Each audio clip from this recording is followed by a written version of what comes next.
পড়ুয়াদের ভবিষ্যৎ গড়তে অনন্য অবদান। শিক্ষকদের গুরু প্রণাম জানালো বসিরহাট ট্যালি একাডেমি ও কলেজ পাড়া যুব কম্পিউটার। এই দুই সংস্থার উদ্যোগেই বসিরহাটের রবীন্দ্র ভবন মঞ্চে অনুষ্ঠিত হয়ে গেল এই বিশেষ অনুষ্ঠান, যেখানে গুরু প্রণামের পাশাপাশি ছিল সাংস্কৃতিক অনুষ্ঠানও। শুরুতেই বসিরহাটের অঞ্চলের 7 জন প্রধান শিক্ষক এবং শিক্ষিকাকে প্রণাম জানিয়ে সংবর্ধনা দেওয়া হয়। বিশেষ সংবর্ধিত করা হয় ট্যালি একাডেমির সিইও এবং এমডি শুভঙ্কর রায়কেও।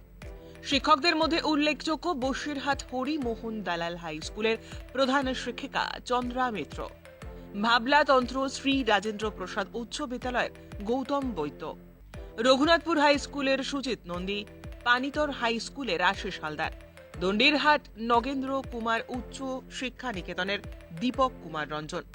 এছাড়াও ধলতিথা সরলা বিদ্যাপীঠের প্রাক্তন শিক্ষক কৃষ্ণ গোপাল মণ্ডল, বসিরহাট টাউন হাই স্কুলের ডক্টর যোগেশ চন্দ্র ঘোষকে সংবর্ধিত করা হয়। এছাড়াও চন্দ্রকেতুগড় শাহিদুল্লাহ স্মৃতি মহাবিদ্যালয়ের প্রাক্তন অধ্যক্ষ নারায়ণ দাসকে সংবর্ধিত করা হয়। ট্যালি একাডেমির সিইও এবং এমডি শুভঙ্কর রায় ছাত্রছাত্রীদের উদ্দেশ্যে বলেন, প্রথাগত শিক্ষার সঙ্গে সঙ্গে কর্মোপযোগী শিক্ষা সমান গুরুত্বপূর্ণ। বর্তমান যুগে টেকনোলজি খুব দ্রুত বদলে যাচ্ছে। শুধু শিখলেই হবে না, ছাত্রছাত্রীদের আপগ্রেডেশন থাকতে হবে চাকরির কথা মাথায় রেখে। শুধু একটি বিষয় নয়, একাধিক বিষয়ের উপর দক্ষতা অর্জন করতে হবে ছাত্রছাত্রীদের। অনুষ্ঠানটিতে গান এবং নাচ সহ সাংস্কৃতিক অনুষ্ঠানের আয়োজন করা হয়, যেখানে মঞ্চস্থ করেন নৃত্যায়ন টাকি কিন্নর ডান্স একাডেমি, রাগাম ব্যান্ড সহ ট্যালি একাডেমির ছাত্রছাত্রীরা। সঞ্চালনা এবং সমগ্র অনুষ্ঠানটির পরিকল্পনায় ছিলেন বসিরহাট ট্যালি একাডেমির ডিরেক্টর দেবব্রত ভট্টাচার্য। সম্মান জানানো আমাদের তো প্রাচীন শিক্ষা ব্যবস্থায় এটা খুবই প্রয়োজনীয় ছিল, কিন্তু আধুনিক শিক্ষা ব্যবস্থায় আমরা বাবা মার পরে, যেটা প্রাচীনে ছিল যে বাবা মার পরে স্থান ছিল গুরু, কিন্তু এখন আধুনিক আমরা পাশ্চাত্য শিক্ষায় বেশি শিক্ষিত হয়ে যাওয়ায় বাবা মাকেও সম্মান দিতে পারছি না, গুরুকেও সম্মান দিতে পারছি না। তো এটা একটা সামাজিক অবক্ষয়, এবং বসিরহাট ট্যালি একাডেমি এবং কলেজ পাড়া যুব যে অনুষ্ঠানটা আজকে রবীন্দ্র ভবনে করেছেন, এটা খুবই একটা ভালো, সমাজের একটা ভালো দিক। এবং যারা শিক্ষক মহাশয় আমাদের, তারা এসে সম্মানিত হচ্ছেন। তো এটা সমাজের পক্ষে এবং ছাত্রছাত্রীদের পক্ষে একটা খুব ভালো দিক, কেননা এই শিক্ষকরাই কিন্তু আমাদের সমাজটাকে তৈরি করে। এবং আগে যারা আমরা দেখেছি স্বাধীনতা আন্দোলনের সময় এই বিভিন্ন কলেজ বা স্কুল শিক্ষকরাই কিন্তু আমাদের বিপ্লবীদের উৎসাহিত করত, তাদেরকে অনুপ্রাণিত করত। তো আজকে সেই জিনিসটা খুবই অভাব হয়ে গেছে। তো আধুনিক শিক্ষায় সেটা আবার ফিরে এসছে এখানে, তো দেখে খুবই ভালো লাগলো।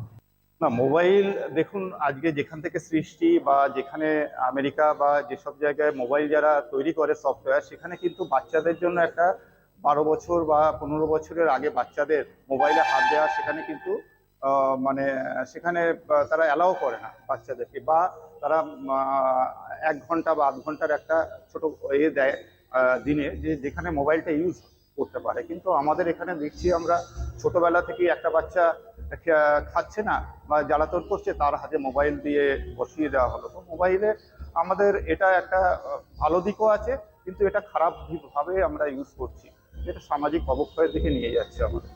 2 দশক আগে যখন আমাদের পথ চলা শুরু হয়েছিল, সেই সময় থেকেই আমাদের স্বপ্ন ছিল শিক্ষক এবং ছাত্রদের একসাথে একটা সুন্দর মেলবন্ধন করবার জন্য। আমাদের বসিরহাটের একজন প্রিয় শিক্ষক, আমাদেরই শিক্ষক শ্রী সুভাষচন্দ্র কুণ্ডু, ওনারই স্মৃতিচারণ করতে গিয়ে আমরা এই অনুষ্ঠানটার আয়োজন করে ফেলেছিলাম গত বছর থেকে। এটা 2য় বর্ষ। বিভিন্ন শিক্ষাক্ষেত্রে যারা সম্মানীয়, তাদের হাতে সম্মান তুলে দেওয়া এবং ছাত্রছাত্রীদেরকে বোঝানো যে তারা এই গুরুদেরকে নিয়ে, এই গুরু প্রণাম অ্যাওয়ার্ড আমাদের কত বড় মূল্যবান একটা জিনিস, সেটার জন্যই এই গুরু প্রণাম অ্যাওয়ার্ডের আয়োজন। শুধু গুরু প্রণাম নয়, আমরা এখান থেকে প্রাক্তনীদেরও সম্বর্ধনা দেই, যারা বিভিন্ন ক্ষেত্রে আজকে সাকসেস, তাদেরকেও আমরা সম্মান তুলে দেই। আমরা শিক্ষা সম্মান রয়েছে এর সঙ্গেই। শিক্ষা সম্মান বিভিন্ন যারা টিচার, যারা কঠোর পরিশ্রম করছে, টিউশন পড়াচ্ছে, কিন্তু এখনো সরকারি চাকরি পায়নি, তাদের হাতেও তাদেরকে পুরস্কার স্বরূপ তাদের সম্মাননা দেওয়ার জন্য তাদেরকে আমরা শিক্ষা সম্মান তুলে দেই এবং রয়েছে একটা মনোজ্ঞ সাংস্কৃতিক অনুষ্ঠান যেটা আপনারা দেখতে পাচ্ছেন। Bureau report, channel 10।